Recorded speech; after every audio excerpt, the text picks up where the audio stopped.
شروع اس پاک پروردگار کے نام سے جس کے قبضہ قدرت میں آپ کی اور میری جان ہے۔ تمام دیکھنے اور سننے والوں کو السلام علیکم۔ پیارے دوستو، آج کی یہ ویڈیو ایک ایسی پاکیزہ خاتون کے بارے میں ہے کہ جن کو ہمارے پیارے نبی حضرت محمد صلی اللہ علیہ وآلہ وسلم نے 4 عظیم عورتوں میں شامل کیا ہے۔ وہ 4 عظیم ہستیاں حضرت خدیجہ سلام اللہ علیہا، حضرت فاطمہ سلام اللہ علیہا، حضرت مریم سلام اللہ علیہا اور حضرت آسیہ سلام اللہ علیہا ہیں۔ آئیے بات شروع کرتے ہیں فرعون کی شادی سے۔ فرعون مصر نے ریان بن ولید کی پوتی حضرت آسیہ کو شادی کا پیغام بھجوایا۔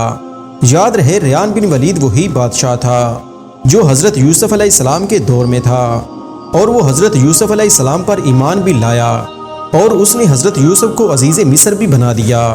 خیر، جب حضرت آسیہ کو فرعون نے شادی کا پیغام دیا تو یہ ان کے والد اور حضرت آسیہ کو بھی ناگوار گزرا، کیونکہ فرعون مصر پہلے دن سے ہی ظلم و بربریت کے لیے مشہور تھا۔ لیکن فرعون نے اپنی بادشاہت کے زور پر حضرت آسیہ سے شادی کر لی اور دھمکی دی کہ اگر یہ شادی نہ کریں گی تو آپ کے والدین کو قتل کر دیا جائے گا۔ شادی ہونے کے بعد بھی اللہ پاک نے حضرت آسیہ کو فرعون سے محفوظ رکھا اور وہ آپ پر قادر نہ ہوا۔ اس بارے میں مفسرین لکھتے ہیں کہ شادی کی پہلی رات ہی جب فرعون حضرت آسیہ سے ہم بستری کے لیے کمرے میں داخل ہوا تو اللہ نے اس پر نیند کا ایسا غلبہ ڈالا کہ وہ ساری رات ہی سویا رہا۔ کچھ کتابوں میں لکھا ہے کہ اللہ نے فرعون کو نامرد کر دیا تھا، جس وجہ سے وہ حضرت آسیہ سے صحبت ہی نہ کر سکا، اور بعض نے لکھا ہے کہ فرعون کو ایک ایسی عجیب بیماری تھی کہ طبیبوں نے اس کو ساری عمر صحبت سے منع کر دیا۔ دیکھا جائے تو یہ بھی حضرت آسیہ کی ایک طرح سے کرامت ہے کہ اللہ نے انہیں کیسے فرعون کے ناپاک جسم سے محفوظ رکھا۔ بعض روایات میں فرعون کی ایک بیٹی کا ذکر بھی ملتا ہے۔ آپ کو یہ بتاتے چلیں کہ وہ لڑکی انہوں نے کسی سے لے کر پالی تھی۔ ایک رات فرعون نے خواب دیکھا کہ اس کا محل نیست و نابود ہو گیا ہے۔ خوف و وحشت سے اس کا پورا وجود لرزنے لگا۔ اس نے نجومیوں کو بلا کر ان سے اپنی خواب کی تعبیر پوچھی۔ انہوں نے کہا کہ عنقریب بنی اسرائیل کا ایک بچہ تمہارے محل کو نیست و نابود کر دے گا۔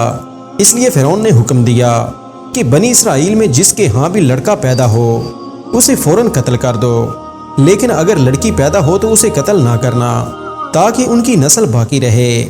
جب حضرت موسیٰ علیہ السلام پیدا ہوئے تو ان کی والدہ نے فرعون کے سپاہیوں کے ڈر سے حضرت موسیٰ علیہ السلام کو ایک صندوق میں رکھ کر دریا میں ڈال دیا۔ دریا سے ایک نہر فرعون کے محل کے پاس سے بہتی تھی۔ یہ صندوق بہتا ہوا اس نہر میں چلا گیا۔ فرعون نے حکم دیا کہ اسے محل میں لا کر کھولا جائے۔ جب صندوق کھولا گیا تو اس سے ایک خوبصورت بچہ نکلا۔ یہ صندوق پانی اور درختوں کے درمیان پایا گیا تھا۔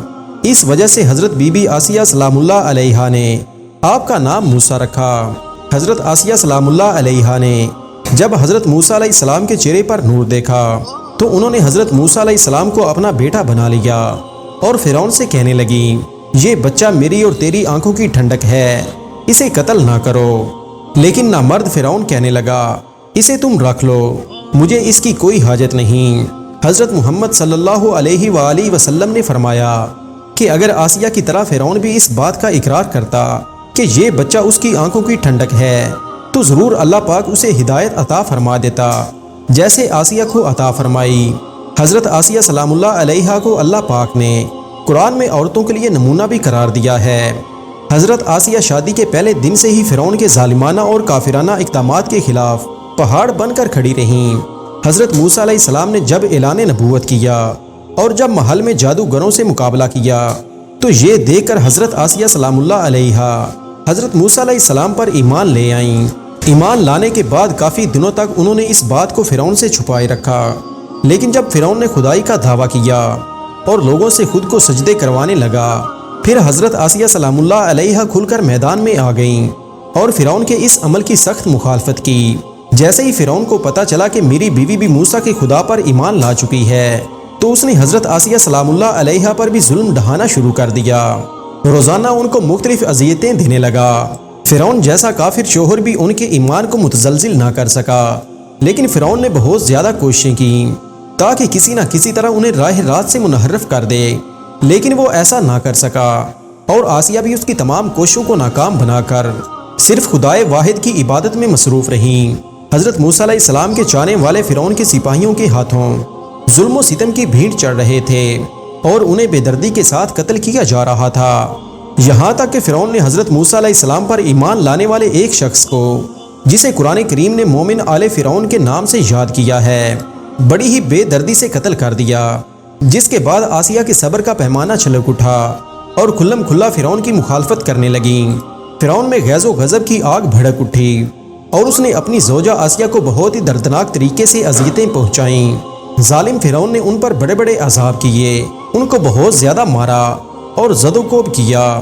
حضرت آسیہ سلام اللہ علیہا کے ہاتھوں اور پیروں میں لوہے کی کیلیں ٹھوک کر چاروں کونوں میں اسی طرح جکڑ دیا کہ وہ ہل بھی نہ سکتی تھیں، اور بھاری پتھر آپ کے سینے پر رکھ کر ان کو ریت پر دھوپ میں لٹا دیا اور پانی بند کر دیا۔ اللہ اکبر!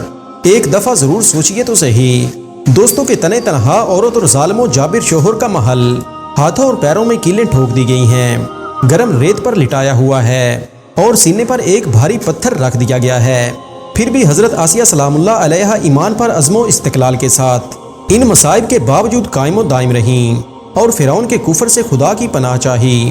ایک روایت تو یہ ہے کہ فرعون نے حضرت آسیہ کی کھال اتروا دی اور پھر ان پر چٹان کو گرا دیا۔ آپ کا مزار مصر میں ہی واقع ہے۔ تاریخ انسانی میں حضرت آسیہ کا ایمان پر قائم رہنا، ان کا صبر اور عزم و استقلال ایک بہت بڑا درس ہے۔ اس میں کوئی شک نہیں کہ عورت کے اندر اتنی طاقت موجود ہوتی ہے کہ وہ ہر طرح کے ظلم و ستم کے آگے پہاڑ بن سکتی ہے۔ اللہ پاک سے دعا ہے کہ وہ ہم سب کی بے حساب مغفرت فرمائے، آمین یا رب العالمین۔ دوستو، امید کرتے ہیں کہ آپ کو ہماری یہ ویڈیو پسند آئی ہوگی۔ مزید اس طرح کی ویڈیوز دیکھنے کے لیے ہمارے چینل کو سبسکرائب کر لیں۔